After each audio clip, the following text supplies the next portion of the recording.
Hoje você vai aprender. Hoje nós iremos falar sobre homens de preto, iremos falar sobre OVNIs, sobre uma interceptação de telefone que aconteceu com Brad Stinger e também nós vamos falar sobre ah, uma possível possessão demoníaca que aconteceu em Oklahoma, tá? Então hoje é um conteúdo misturado, mas com uma base para você poder entender o que é os homens de preto e por que que eles estão em nosso mundo, tá?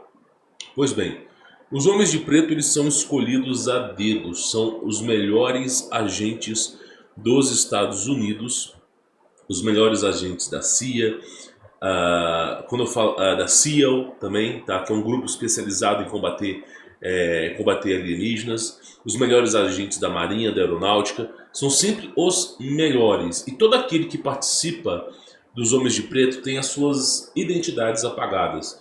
As suas digitais são deletadas do sistema do governo, suas identidades são deletadas. Eles vivem exclusivamente para fazer o serviço do governo.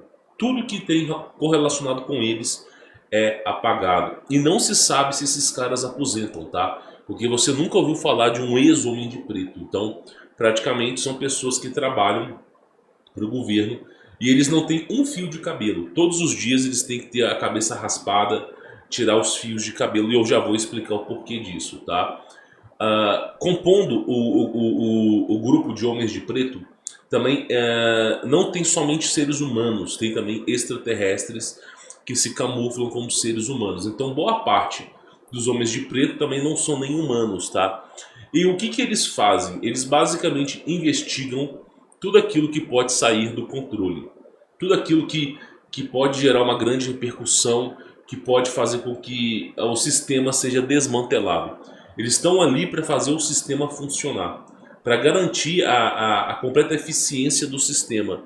Por exemplo, se as pessoas soubessem da aparição de OVNIs, igual por exemplo, o pessoal falou, mas os Estados Unidos ele derrubou um OVNI no Alasca. Isso é um assunto até um pouco recente, no momento que eu estou gravando esse vídeo, tá?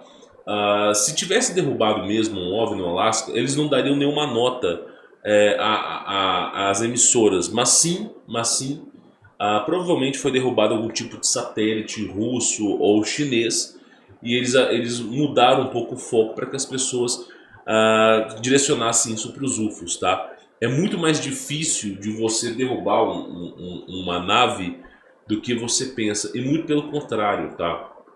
Muito pelo contrário.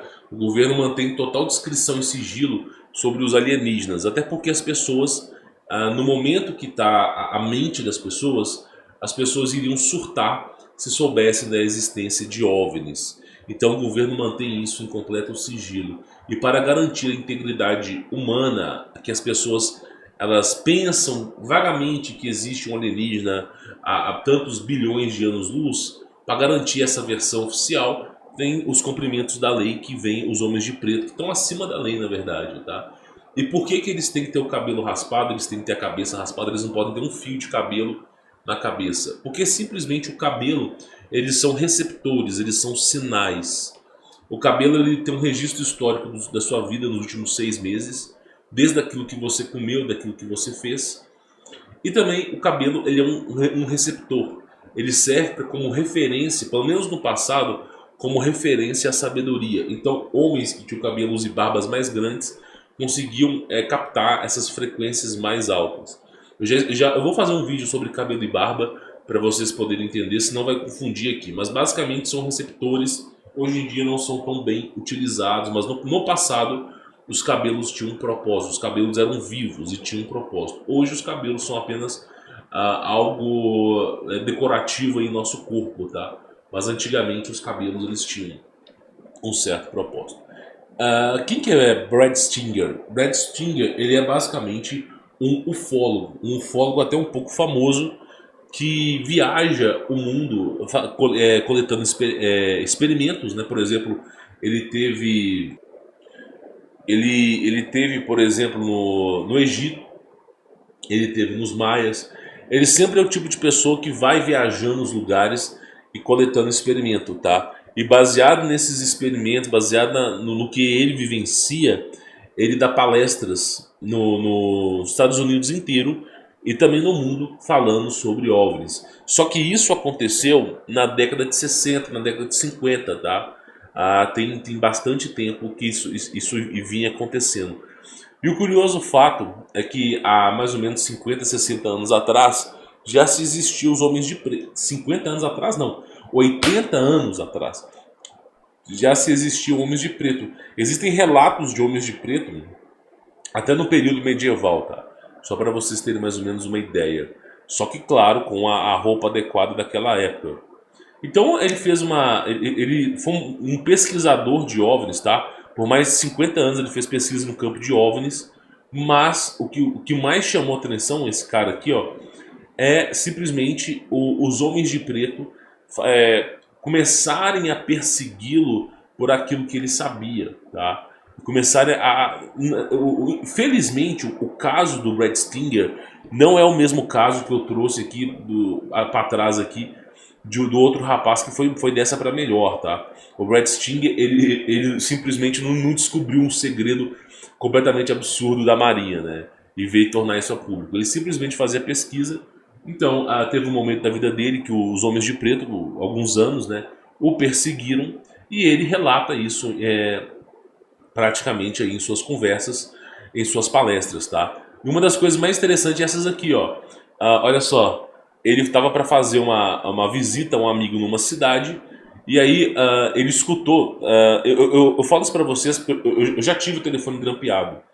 E eu sei que o telefone que é grampeado ele é diferente do telefone convencional. O telefone convencional você tem uma linha, você escuta a conversa, e do outro lado você tem uma outra linha. Então você escuta, a pessoa te escuta e você escuta a pessoa. Quando o telefone é grampeado, é uma terceira linha. E muitas vezes você escuta a interferência da terceira linha, ou você escuta, se o canal da terceira linha estiver aberto, você escuta as pessoas conversando. Isso já aconteceu comigo há mais ou menos uns 4 anos atrás, né? Mas graças ao Criador nada demais aconteceu. Tá? Isso porque eu estava reunido com pessoas extremamente importantes no campo de desenvolvimento de OVNIs. E aí, quando eu conversei com essas pessoas tinham um telefone grampeado. Tá? Não era eu que tinha o telefone. E também eu já tive uma experiência com homens de preto. Eu tive uma experiência na minha vida e realmente é algo assim inacreditável. Quando eu conto, as pessoas ridicularizam e é algo assim bizarro. Só vou contar aqui, depois eu trago isso aqui para vocês. Eu morava em Belo Horizonte, em Minas Gerais, no Brasil, tá? E basicamente eu falava de alguns temas extremamente polêmicos. A questão de você falar de OVNIs, a questão de você falar de qualquer coisa, é sempre assim. Nunca fale daquilo que é mais atual possível e nunca dê nome aos bois. Essa é a regra de ouro. Se você falar dos temas mais atuais possíveis, tipo coisas que aconteceram, que o governo ainda não sabe nem como resolver, e você dá nome aos bois, você começa a incomodar demais o sistema. Agora, falar de coisas que aconteceram há 50 anos atrás, 60 anos atrás, 10 anos atrás, 20 anos atrás, que já foi resolvido, já foi protocolado, já tem uma versão oficial, já tem algum órgão competente do governo para falar que aquilo ali não aconteceu, não tem problema. Agora, você não pode fazer pegar coisas atuais, tá? Coisas atuais e criar e simplesmente expor uma coisa que os caras não estão resolvendo. Isso acaba incomodando o sistema. Por exemplo, teve um caso, só vou falar isso rápido, teve um caso de um americano que morava no Alasca e ele filmou gigantes, né, com celular. Então, por exemplo, ele chegou lá, ele olhou para a montanha e falou assim: pô, peraí, essa montanha aqui tá muito grande, a montanha tem mais de 4.000 metros de altura. E eu tô vendo um ser humano caminhando nessa montanha. Aí ele olhou assim e falou: peraí, mas o ser humano não tem essa estatura, né? Tá muito grande. O ser humano devia ter uns 20 metros de altura. E tinha saído do subterrâneo, né, da montanha. Então aí houve um ser humano, depois apareceu mais um. Aí o exército foi acionado. Uma equipe de combatentes, helicópteros de alta tecnologia, né, fizeram a interceptação desses gigantes no topo da montanha. E claro, a CIA ela fechou todo o perímetro. Então ele morava no Alasca, ele não pôde entrar na casa dele. Qual foi o problema? Ele gravou, ele documentou tudo. Ele documentou o gigante, documentou o helicóptero do exército buscando os gigantes. ele documentou a CIA. Aí o que aconteceu? Ele pegou um tema totalmente atual, uma coisa que estava acontecendo, que não tinha nem resposta ainda. E aí ele começou a ser perseguido pela CIA. Ele tentou desmentir aquilo ali e tal, mas já era tarde demais, ele acabou morto. Então, basicamente, a regra de ouro para quem fala desses assuntos é nunca falar daquilo que é fresco, daquilo que é quente. Né? Esperar o governo dar uma versão alternativa, deixar esse tema esfriar, sair de linha, para depois de alguns anos, para não dizer décadas, falar sobre aquele assunto. Então a regra é sempre essa. Se tu pega, por exemplo, um evento que acabou de acontecer, se você filma e começa a sair tagarelando, você não vai durar muito tempo. Então esse que é o grande segredo, tá?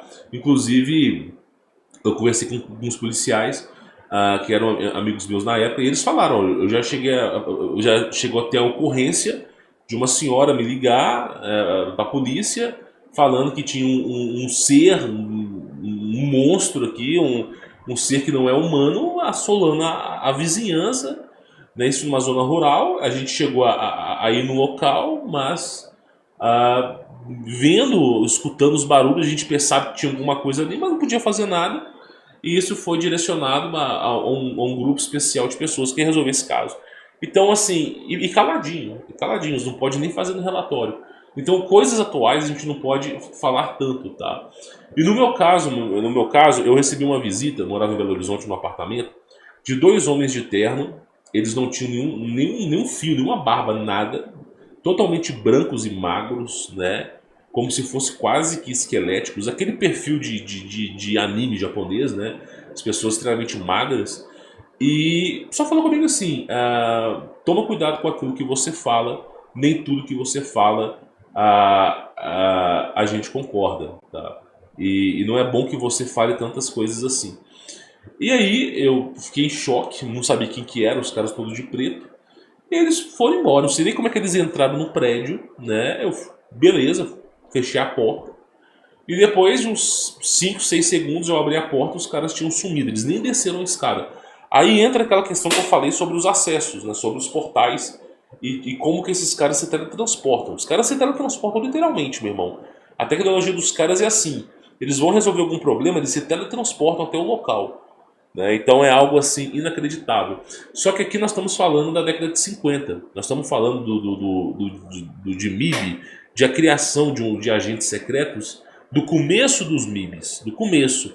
Porque o governo americano ele se atentou ao fato de OVNIs, se atentou ao fato de tecnologia a partir da década de 40, da década de 50, com o fim da Segunda Guerra Mundial e com também o caso de Roswell, que caiu um disco voador que eles interceptaram. Então foi a partir daquele momento que começou a criar muita coisa. Criou serviço secreto, criou bunkers nucleares, bunkers que ficam embaixo do subsolo da Área 51, túneis. A partir daquele momento que a coisa começou a andar nos Estados Unidos. Então esse relato aqui é um relato antigo que foi logo no começo da criação. Então, por exemplo, o recrutamento dos homens de preto não era bem tão selecionado como é hoje, tá? E aí você vê o seguinte, ó. Ele ia visitar o amigo dele na cidade e olha só, olha o que ele escutou na outra linha, né? Ele tá no telefone, o amigo dele tá no outro, os dois param de conversar. Desculpa, o amigo dele tava no telefone, o Stinger, ele não tava no telefone, só o amigo dele que tava. E ele escuta assim, o Stinger já chegou na cidade? Ainda não. Em qual motel ele vai ficar? Porque lá, nos Estados Unidos, o motel é como se fosse um hotel. É um hotel que você vai ficar poucos dias.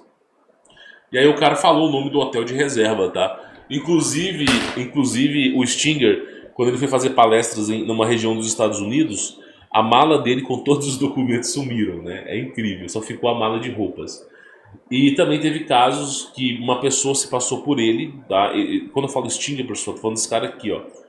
Teve uma pessoa que se passou por ele dando palestra nos Estados Unidos, ridicularizando o trabalho dele. E ele foi descobrir que não era ele, porque simplesmente as pessoas estavam brigando com ele, mandando cartas, falando que ele era muito rude. Só que ele não tinha dado palestra ainda.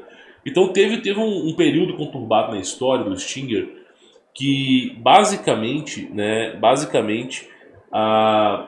o governo queria sabotar o trabalho dele. Só que como ele não sabia sobre propulsores, ele não sabia sobre antigravidade, ele não sabia nada tão pesado assim, não era motivo de apagar o cara, mas sim de saber, ó, fica na ponta desse cara, que esse cara pode saber de alguma coisa, né? Então várias vezes você vê relatos dele aqui falando sobre o assunto, mas tem um relato aqui que eu queria trazer para vocês, que é sobre a fazenda, tá? Sobre uma fazenda aqui, que eu acho que é algo assim inacreditável. Porque é o seguinte, ó, deixa eu colocar aqui para vocês terem uma ideia. Olha só, começando por aqui, ó, só por essa parte aqui, ó, tá? Que eu acho que é o mais interessante aqui, ó. O Stinger, ele fala o seguinte, e eu vou deixar isso bem claro. Não existe só uma raça de alienígenas na Terra. Isso aqui é o resumo do que está escrito ali, tá? É o resumo de todo o texto para cima. Não existe uma única raça de alienígenas na Terra. Não existe. E ele fala o seguinte: o único motivo de nós, seres humanos, não termos sido escravizados ainda é porque existe uma disputa territorial desses alienígenas. Então, existe até um documento secreto da KGB onde se revela existirem 63 raças de alienígenas diferentes. Algumas benevolentes, não vão fazer mal a você, mas a grande maioria é uma raça bem pesada, assim. Os caras, tipo reptilianos, draconianos, os caras, o ser humano é como alimento, né? O que a gente entende como extraterrestre? Tudo aquilo que nasce fora da Terra. Os anjos, eles nasceram fora da Terra, logo eles são extraterrestres também. Tudo aquilo que nasce fora da Terra, não nasceu na Terra, é extra fora terrestre, Terra, fora da Terra. Nascido fora da Terra. E ele diz o seguinte, que existem várias raças de alienígenas, algumas benevolentes, outras não. Mas o X da questão aqui é o seguinte: a humanidade só não foi escravizada porque essas raças brigam entre si. E aí o ser humano não é tão interferido. Se tivesse apenas uma raça de alienígenas, o que ele diz aqui é que nós já seríamos escravizados. Nós não teríamos nem como desenvolver. O fato da gente desenvolver é que tem tanta raça junta que praticamente existe uma disputa tão grande que aí o ser humano acaba não caindo em domínio. Por exemplo, eles dizem que os Estados Unidos fez aliança com os extraterrestres que são conhecidos como Greys, que na verdade é uma criação de entidades malignas de anjos que tem um amparo tecnológico absurdo. Lembra que anjo tem disco voador, tá? Anjo, além de ser extraterrestre, ele tem um amparo tecnológico absurdo. Muito absurdo, além do que é compreendido pelos seres humanos, tá? Os OVNIs é apenas um reflexo daquilo que existe no céu. E aí, praticamente, os Estados Unidos eles fizeram essa aliança. Aí fala que a Inglaterra fez uma aliança com reptilianos. Aí vão falando, a Rússia fez uma aliança com um tipo de insectoide. Então, eles vão trazendo uma narrativa de que cada raça fez uma aliança, cada governo fez uma aliança com um tipo de raça diferente, e existe uma disputa que faz com que a humanidade não seja escrava, porque estão sempre disputando entre si, tá? Então isso é um dos passos aqui para cima do texto que eu acho interessante. Mas eu vou resumir a história para não ficar pesado aqui, que eu acho que isso aqui, ó, é uma coisa mais interessante. É o seguinte: aqui tem uma história que fala sobre uma família que recebeu a visita de homens de preto. Eles não sabiam e entendiam. Uma família de fazendeiros nos Estados Unidos recebeu uma visita de homens de preto. Eles não entendiam por quê, quem eram os homens de preto. Uma família de roceiros. Eles acharam até que era algum fiscal do governo. E não foi só uma vez, foram várias vezes que foram recebidas. E eles não entendiam por quê. Mas é porque a fazenda deles estava em cima de um lugar magnético onde iria aparecer OVNIs. E aí, depois de um tempo, começou a luzes estranhas aparecerem na fazenda, coisas estranhas aparecerem, e essa família ela começou a procurar ajuda. E aí você imagina qual tipo de ajuda que foi que eles procuraram? Ajuda espiritual, né, para ver o que estava acontecendo. E aí procuraram ajuda espiritual, só que no fim das contas os objetos se moviam na casa, aquela sensação de estar sendo observado, de coisas estranhas, os filhos chorando, acreditando em monstros, né? Então eles abortaram essa missão, né? E decidiram dar um fim nessa história e mudar de lugar, né? Mas basicamente é o seguinte: a interferência dos homens de preto aconteceu porque eles sabiam que aquele ponto magnético onde estava aquela casa seria uma abertura de portal onde naves iriam passar por ali. E aí você não sabe se os extraterrestres são bons ou ruins. Muitas vezes, eu já trouxe um documentário falando sobre o ex-agente da CIA, João de Souza, que trabalhou 30 anos na CIA em casos paranormais. Ele mesmo disse que os OVNIs, o grande X da questão dos alienígenas, não são todos, mas o grande X da questão é que eles conseguem estar em outra dimensão. Então eles não estão só na nossa dimensão, eles conseguem estar em outra dimensão, numa quarta dimensão. Isso faz com que eles consigam se locomover no que nós chamamos de espiritualmente. Aquilo que nós chamamos de espírito, eles conseguem se locomover ali. E para virem para a nossa dimensão, eles gastam muita energia, gastam muito do que eles têm. E isso faz com que eles fiquem pouco tempo. E aí o João de Souza, ele chegou à conclusão, que, de tanto estudar, que a maioria desses OVNIs, a maioria, não são todos, tá, vinha de algo demoníaco, vinha de seres que sugavam a nossa energia, que faziam mal a gente. Porque na quarta dimensão não tem pé de goiaba, não tem arroz, não tem feijão, não tem carne. Então como é que esses seres da quarta dimensão se alimentam se não tem produção de comida? Eles se alimentam energeticamente. E que tipo de energia? O nosso corpo, a nós mesmos. Então eles são um tipo de seres que aparecem em sonhos, que se manifestam. E para eles se manifestarem fisicamente, tem que gastar muita energia. E essa energia, geralmente, ela tem que ser condensada. Por isso que se faziam sacrifícios no passado, para fazer uma estrondosa liberação de energia, para que eles possam vir à nossa dimensão e ficarem um tempo, tá? Mas aqui foi basicamente, não foi um final tão feliz, porque os caras tiveram que se mudar na interferência que aconteceu, tá? E os Homens de Preto, naquela época, na década de 50, o tempo todo tem interferências. Você vê falando sobre interferências aqui, ó, olha só, de pessoas que basicamente estavam no telefone e escutaram um grampo. Então, o que acontece é o seguinte, o Stinger aqui, ó, se não me falha a memória, ele basicamente teve interferência com os Homens de Preto, foi na década de 50, mas o fato curioso é, naquela época estava se criando a NASA, que nem era o nome da NASA, era outro nome, estavam se criando os departamentos de OVNIs, estavam se criando muita coisa. Então, os Homens de Preto naquela época, eles não tinham o amparo que eles têm hoje, né? Então, basicamente, eram pessoas contratadas, pessoas, muitas vezes até policiais contratados, para fazerem, né, um tipo de interrogatório, ver o que está rolando, para reportar para o governo. Hoje em dia é completamente diferente. Hoje em dia, campeão, qualquer telefone, qualquer computador, qualquer aparelho eletrônico, ele já está grampeado. Não é que vai grampear, já está grampeado. E sempre roda um algoritmo de dados onde palavras-chave que fazem referência a coisas que estão acontecendo, né, geram um alerta para que aquela pessoa seja veementemente investigada. Por isso que não se fala tanto de coisas atuais, porque já está tudo grampeado.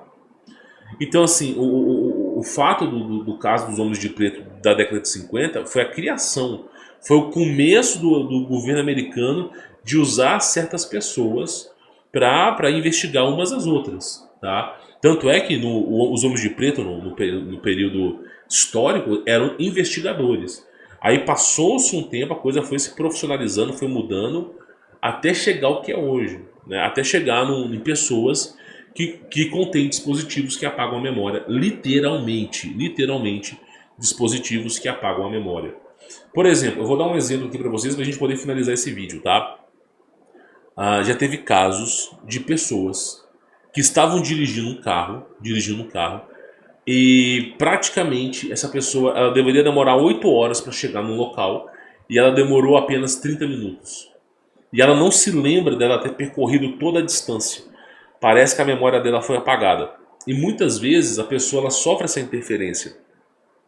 Muitas vezes a pessoa ela vê um OVNI, ela para o carro e fica em choque com aquele OVNI, né? E aí praticamente o OVNI vai embora. Aí a maioria dos OVNIs são seres humanos que dirigem essas naves. Aparece, né? Porque eu falei, esses Homens de Preto, hoje em dia, os caras conseguem atravessar portais. Tá? Eles aparecem, eles apagam a memória da pessoa e eles colocam a pessoa em stand-by e a pessoa ela volta à consciência dirigindo o carro. Pô, era para demorar 8 horas para acontecer, só que eu cheguei aqui em 30 minutos. O que aconteceu em 7 horas e meia? E muitas vezes é isso. Eles fazem esse apagão porque você viu alguma coisa que não deveria ver. Aí eles removem da sua mente. E aí, para poder relembrar aquilo ali, meu irmão, tem que fazer umas terapias, uns trem bem cabulosos. Nem vale a pena lembrar, porque são sempre lembranças ruins, cara. São sempre lembranças ruins. Tá bom? Espero que esse vídeo tenha aberto um pouco a sua mente sobre Homens de Preto, sobre a criação dos Homens de Preto e como que os Homens de Preto eles começaram em algo simplório como investigadores na década de 50 e hoje eles são basicamente seres que usam discos voadores invisíveis, atravessam portais e conseguem exatamente fazer qualquer coisa sem limitações. Tá? Se tornaram o principal órgão do governo onde coloca o mundo em trilhos. Tá? Bom, espero que esse vídeo tenha agregado valores. Quem quiser conhecer meu trabalho, tem links aqui embaixo na descrição, tá bom? Fique na paz.